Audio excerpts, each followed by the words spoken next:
મિત્રો, હિન્દુ સમાજના 500 વર્ષના આકરા સંઘર્ષ બાદ અંતે અયોધ્યામાં રામલલ્લાની પ્રાણ પ્રતિષ્ઠાનો કાર્યક્રમ સંપન્ન થયો. દિવ્ય રામ મંદિરમાં રામલલ્લા બિરાજમાન થઈ ગયા. અયોધ્યા રામ મંદિરમાં પ્રાણ પ્રતિષ્ઠાના આયોજન બાદ પ્રભુ શ્રી રામલલ્લાના દર્શન માટે મોટી સંખ્યામાં ભક્તો પહોંચી રહ્યા છે. હકીકતમાં પ્રાણ પ્રતિષ્ઠા કરવામાં આવેલી મૂર્તિનું નામકરણ કરવામાં આવ્યું છે. હવે રામલલ્લાના વિગ્રહને બાળક રામના નામથી ઓળખવામાં આવશે.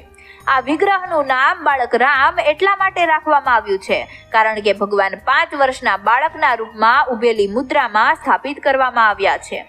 પ્રાણ પ્રતિષ્ઠા સમારોહ સાથે જોડાયેલા પૂજારી અરુણ દીક્ષિત જણાવે છે કે ભગવાન રામની જે મૂર્તિનો અભિષેક 22 જાન્યુઆરીએ કરવામાં આવ્યો હતો તેનું નામ બાળક રામ રાખવામાં આવ્યું છે. ભગવાન રામની મૂર્તિનું નામ બાળક રામ રાખવાનું કારણ એ છે કે તેઓ એક 5 વર્ષના બાળકના રૂપમાં દેખાય છે. જ્યારે મેં પહેલી વખત આ મૂર્તિને જોઈ તો હું રોમાંચિત થઈ ગયો અને મારી આંખમાંથી આંસુ વહેવા લાગ્યા. તે સમયે મને જે અનુભૂતિ થઈ તેને હું વ્યક્ત ન કરી શકું. પૂજારી અરુણ દીક્ષિત અત્યાર સુધી લગભગ 50-60 પ્રાણ પ્રતિષ્ઠા અનુષ્ઠાન કરાવી ચૂક્યા છે.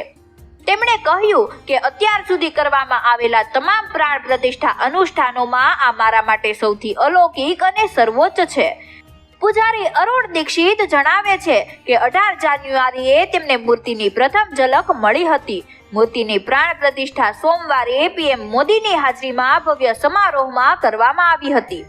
આ તકે પીએમ મોદીએ કહ્યું કે આ એક નવા યુગના આગમનનું પ્રતીક છે. રામલલ્લાની જૂની મૂર્તિ જે પહેલા એક અસ્થાયી મંદિરમાં રાખવામાં આવી હતી તેને નવી મૂર્તિની સામે રાખવામાં આવી છે. શ્રી રામ જન્મભૂમિ તીર્થક્ષેત્ર પ્રમાણે બાળક રામની મૂર્તિ માટે આભૂષણ આધ્યાત્મ રામાયણ, વાલ્મીકી રામાયણ, રામચરિત માનસ અને અલવંદન સ્તોત્રમ જેવા ગ્રંથોના સઘન સંશોધન બાદ તૈયાર કરાયા છે.